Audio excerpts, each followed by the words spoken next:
John has asked me to talk to you about, where he came from. And as John said, in the 70s, I started trading options, actually in 1970 in New York. You can probably tell from where I'm from my accent. But I've been here, believe it or not, 38 years, and mainly because of the Cboe. But I traded what they call over-the-counter options in New York, which was basically a broker-dealer business. And simply put, a broker-dealer, over-the-counter business, just put together a buyer and a seller. This is actually a call option. So when you bought a call, this is what you were buying. If I was a buyer for a customer, I would call a dealer, and the dealer would get the seller side, and then the buyer would hold this, but it would have to be endorsed by the seller. Probably 69 or 70. A group of Board of Trade, probably the board, the governors of the Board of Trade, in particular a man named Ed O'Connor. Ed O'Connor actually brought the idea of listed options to the New York Stock Exchange in the early 70s. New York Stock Exchange wanted nothing to do with it. So they brought it back to Chicago, and Ed O'Connor gave a man named Joe Sullivan the task of taking the project and running with it. And in April 26, 1973, the Cboe opened.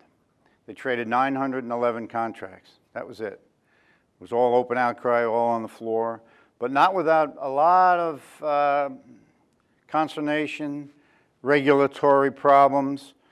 It was a big uphill battle for the people at the Board of Trade, but they survived. A little give and take, because the options business was based on equities, stocks, which, by the way, was in a very, very slow period in 72, 73, the stock market.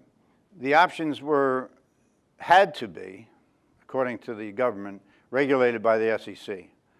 So the CFTC, who regulated the Board of Trade and monitored the Board of Trade, did not have could not, according to the government, have any oversight of the Cboe. So SEC took it, put it under some rules and regulations. But one of the things that I wanted to stress throughout my talk here is opportunity. There was opportunity then and there's opportunity now. But the opportunity that was afforded many, many people in 73 when the Cboe opened was tremendous. People came from all walks of life, all different, even within the industry. As I said, the stock market wasn't doing so well, so stock brokers came to the floor. Stock traders came from New York who didn't really have any business in the over-the-counter business and from the stock exchanges. So they came to the floor and made a good living. And that was opportunity for those people. We also had to clear the trades, which OCC emulated what went on at the Board of Trade Clearing Corp, clearing and settling futures. OCC opened with that same model. Now it became so successful, the Cboe became so successful, other exchanges wanted to get into the business. The American Stock Exchange, the Pacific Stock Exchange, and the Philadelphia Exchange. With that being said, OCC had no longer a monopoly like the Board of Trade Clearing Corp did, so they had to open up to the other four exchanges. Eventually, it became multiply traded options. So you could trade IBM on the Cboe, you could trade IBM on the Philadelphia. So it became very, very competitive because of the success of the Cboe. So in the 78, for example, John mentioned some crises within this industry and where the marketplace was not looked upon very favorably by the public, by regulators. That happened throughout my career. In 1978 in particular, before John's time, there was a stock market crash, and because of that, there was much interest. And by the way, before 70, I think puts only began trading on the Cboe, I think it was in 77, if I remember. So up until that point, all we did was trade calls. So in 78, it really hit the fan. Market went down. There was so much business. We even had to stop trading of the options. Meanwhile, the stock is trading, so IBM could go from 120 down to 110, and that was a big move in those days. But the options weren't trading, so there was so much business. I can recall that all the brokers in the pits had to wear specific signs like call 120 calls and 115 calls. It was antiquated, to say the least, and it was just bedlam. So there was a need for technology because of the success of the options market. And technology, I mean by order entry, online clearing, that type of thing. So automated order entry systems came about with some political angst from the people on the floor. Because if you have an automated system that enters orders without a piece of paper in a broker's hand, you're allegedly taking away his livelihood. So there was big political issues on order entry, online clearing, and with market makers also, because they were afraid that things were going to become too automated. And that only went for the Cboe, but also with the Mercantile and the Board of Trade. So these systems, and I was lucky enough or fortunate enough to work on a lot of committees at the exchanges, because my firm, Morgan Stanley, was bringing in that business, that paper, shall we say. And so there was a little animosity, I suppose, between people on the floor and people such as myself who represented the firms. But we brought the business to the floor. Globex was one of the first systems that was instituted here at the Merc for order entry and electronic trading.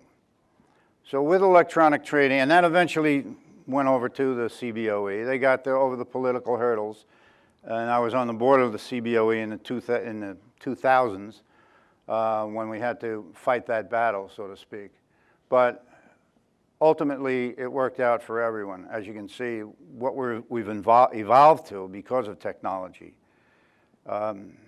Online, when I say online clearing, that's simply if you have a trade that's done on the floor, it has to be matched up immediately. So handheld terminals came into being, and automatic matching of trades.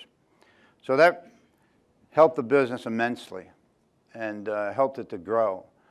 Along the way, there were a lot of different people here in Chicago that, like Dave Goldberg, who started his own clearing firm, the O'Connors, who not only started a clearing firm, but then went on to develop a trading firm, proprietary trading firm. The Wolverines, maybe you people, some of them you work spot trading. I mean, that's where it's evolved to. And in that course, when those people were developing proprietary trading firms, firms like mine, Morgan Stanley, saw the opportunity that was there to trade their own money, as well as trade over-the-counter swaps, CDOs, CMOs, all the bad derivative words that we hear. But it was opportunity, all stemming from what I think from the innovative people here in Chicago, which is one reason why I came here. One of the best moves I think I ever made from New York is to here, because of the opportunity and the innovation that was available in the 70s and throughout the 80s. It's just a great learning experience. People say, well, what did you do for Morgan Stanley? I said, well, I ran their derivatives business in Chicago. When derivatives was a good word. Well, you know, I don't look at that. People need to be educated and told what derivatives can do. In fact, the crash of '87, we had many, many customers, and just the new product, the OEX product, it was a new product then. And in conjunction with what was going on at the Merkin in '87 with the S&P 500, a lot of people pointed the finger at the derivatives market as causing the crash. It couldn't have been anything but far further from the truth. We had clients that would have lost much, much more money. In fact, we had clients who made money because they used derivatives. And in '87, people would have lost a heck of a lot more money if they weren't using derivatives. And I think that after the paper was written in '87, it proved the fact that derivatives was not the reason for that crash. So that it'll continue. That type of thing, the stigma of the derivatives business will continue. But I think all of you are in a great opportunity in the technology that we have today, and you have a great opportunity to make derivatives and make this marketplace a much better industry. So thanks for your attention. I appreciate it.